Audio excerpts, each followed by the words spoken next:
Les titres principaux, le président Taï a chargé le nouvel ambassadeur aux États-Unis de renforcer l'amitié.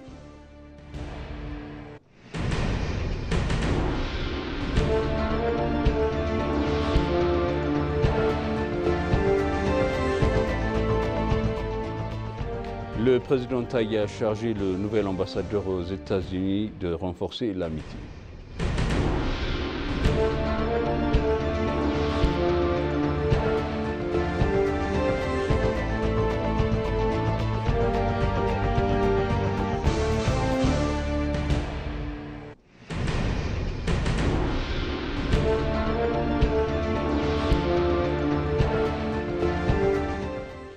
Bienvenue chers téléspectateurs sur EBC, c'est moi Zalal Morkana avec le journal et on s'excuse pour le retard.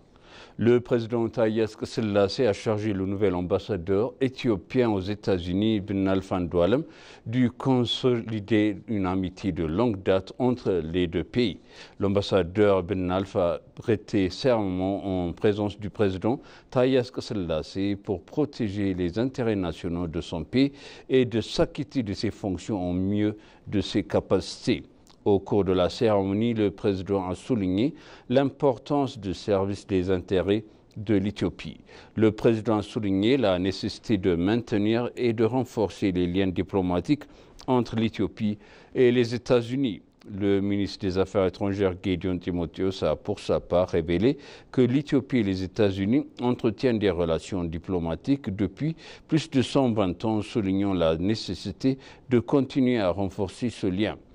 L'ambassadeur Ben Alpha Doualem, ancien ministre de la Paix, a été nommé ambassadeur plénipotentiaire et extraordinaire de l'Éthiopie le 2 décembre 2024 à Conakry.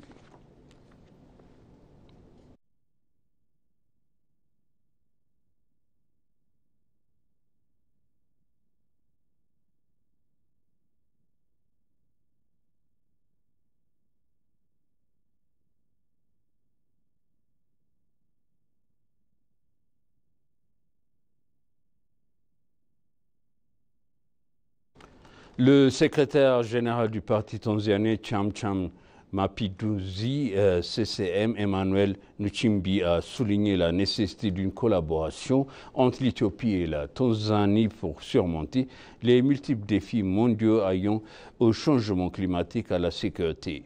Le secrétaire général a fait la déclaration lors de son discours à l'ouverture du deuxième congrès du Parti de la Prospérité au pouvoir en Éthiopie, ici à Addis Abeba. Il a transmis la solidarité de la Tanzanie à son parti frère, renforçant l'amitié et la collaboration entre le PP et le CCM, ainsi qu'entre le peuple de Tanzanie et d'Éthiopie.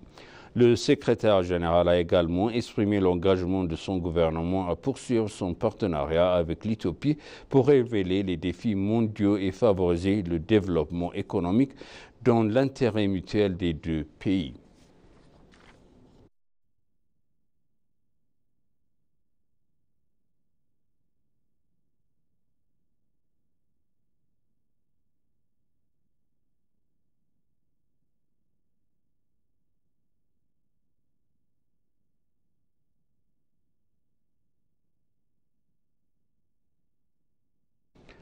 L'Éthiopie est gardien de la stabilité, champion de l'intégration régionale, a noté le secrétaire général de RPP de Djibouti. Sambre Godada nous présente les détails.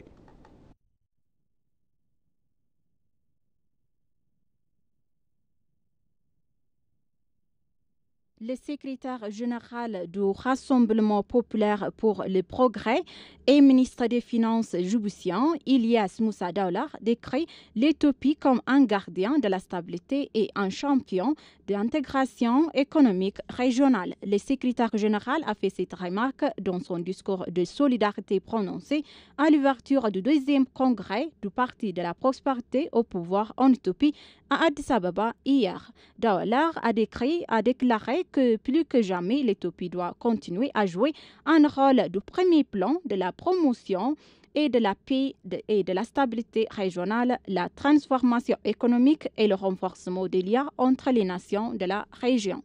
Pour y parvenir, la confiance est essentielle. La confiance entre nos nations et nos pays La confiance entre les dirigeants, la confiance entre les peuples. Avec la confiance, nous favorisons un dialogue plus approfondi, la coopération et les opportunités pour tous. Selon lui, une Afrique pacifique, intégrée et économiquement forte n'est pas seulement un rêve, c'est une nécessité. L'Éthiopie a toujours été un pilier régional, a souligné le secrétaire général du Rassemblement populaire pour le progrès. Gardien de la stabilité, champion de l'intégration économique régionale et comme Djibouti est considéré comme un bien public mondial, nous considérons également l'Éthiopie comme un bien public régional et mondial. Il a évoqué également le pouvoir de l'unité dans toutes les régions en mentionnant les défis existants dans la Corne de l'Afrique. Nous sommes confrontés au terrorisme, aux menaces sécuritaires, au changement climatique, aux chocs environnementaux, à la géopolitique mondiale imprévisible, à ces défis, à cette demande, à l'unité, à la résilience, à une coopération plus approfondie ensemble, nous renforçons notre résilience.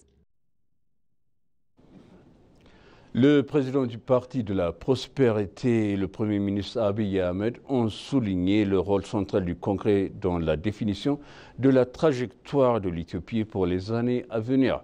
Le parti a entamé son deuxième congrès et très attendu ici à Addis Abeba alors qu'ils étaient lancés dans la définition de la voie à suivre pour l'avenir de l'Éthiopie. Encore reportage de Samret Koudada. S'adressant aux membres du parti et aux délégués, le président du parti Prospérité et le premier ministre Abiy Ahmed ont souligné le rôle central du Congrès dans la définition de la trajectoire de l'Éthiopie pour les années à venir. Le président a souligné l'importance du Congrès dans l'évaluation des progrès, la formulation de la nouvelle stratégie et l'élection des dirigeants compétents. Il a également souligné que les discussions et les décisions prises lors du Congrès détermineront la voie à suivre pour la nation. L'un des objectifs principaux, a-t-il noté, est de veiller à ce que le Congrès soit à la fois démocratique et inclusif, reflétant la diversité du peuple éthiopien. Le président Abiy a souligné la position unique du Parti Prospérité dans l'histoire politique éthiopienne, soulignant qu'il est le premier parti à organiser un congrès avec des représentants de tous les groupes ethniques éthiopiens. Le président a également appelé à ce que les tentatives réussies du parti, telles que l'héritage vert, passant des campagnes à des pratiques culturelles. Le vice-président du Parti de la Prospérité et chef du Centre de la construction du système démocratique Adam Farah s'est entretenu avec Yudi Mercedes Rodriguez Hernandez, membre du comité central du Parti communiste de Cuba, PCC. La discussion a porté sur le renforcement des relations entre les deux pays à travers les liens entre les partis et les relations entre les peuples. Yudi Mercedes Rodriguez Hernandez a pour sa part évoqué les relations solides entre l'Éthiopie et Cuba, exprimant l'engagement de son pays à renforcer davantage ces liens de longue date. Le membre du Parti communiste cubain est à Addis Abeba pour participer au deuxième congrès du Parti de la Prospérité qui a débuté ici à Addis Abeba.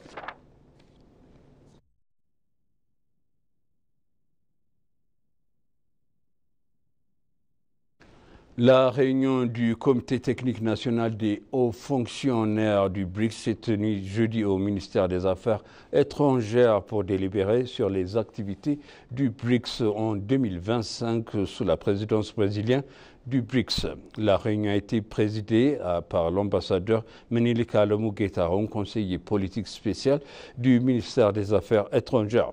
Lors de la réunion, l'ambassadrice Lemblem Fessa, directrice générale des affaires des organisations internationales et responsable des activités du BRICS, a résumé la réalisation de l'Éthiopie en 2024 et a présenté les perspectives du BRICS en 2025.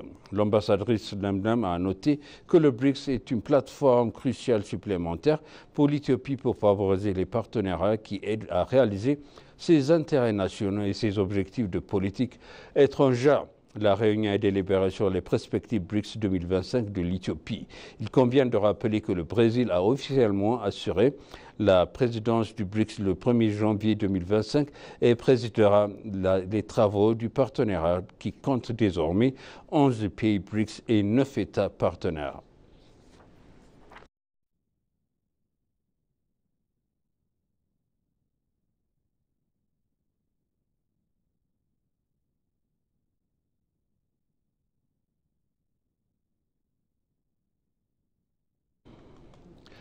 Et pour conclure le journal, les habitants d'Ago ont courageusement défendu l'honneur, l'unité et l'identité sociale de leur pays, a déclaré Atotasfe Gobazai. Les habitants d'Ago ont défendu l'honneur, l'unité et l'identité sociale de leur pays par un héroïsme universel, a formulé Tasfahan Gobazai, ministre des Affaires de services de communication du gouvernement. Le 85e festival du cavalier d'Ago a été célébré avec beaucoup d'enthousiasme dans la ville d'Indjibara sous les thèmes Notre patriotisme pour notre pays actuel. Dans un message adressé à cette occasion, le ministre d'État chargé de la communication gouvernementale, Tasfahan Gobazai, a déclaré « Nos pères et mères héroïques ont hérité de la force spirituelle en repoussant les forces venues coloniser l'Éthiopie. » Ils ont déclaré que le festival de la Chevalier d'Ago est l'occasion pour la génération de se souvenir des sacrifices et de la bravoure qui ont été consentis. Le ministre d'État a également souligné que les efforts visant à inscrire le festival de cavalier d'Ago auprès de l'UNESCO continueront d'être intensifiés.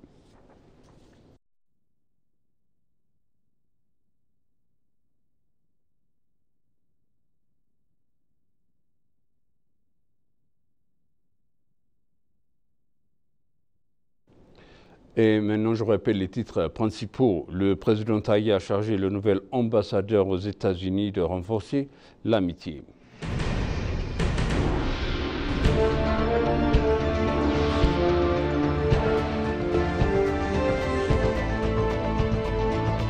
Le Premier ministre Abiy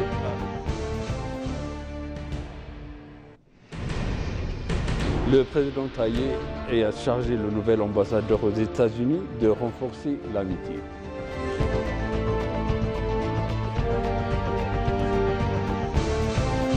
Chers téléspectateurs, s'achève le journal. C'était moi, Zalal Morkana, avec vous. C'est une bonne suite de programmes et bon week-end.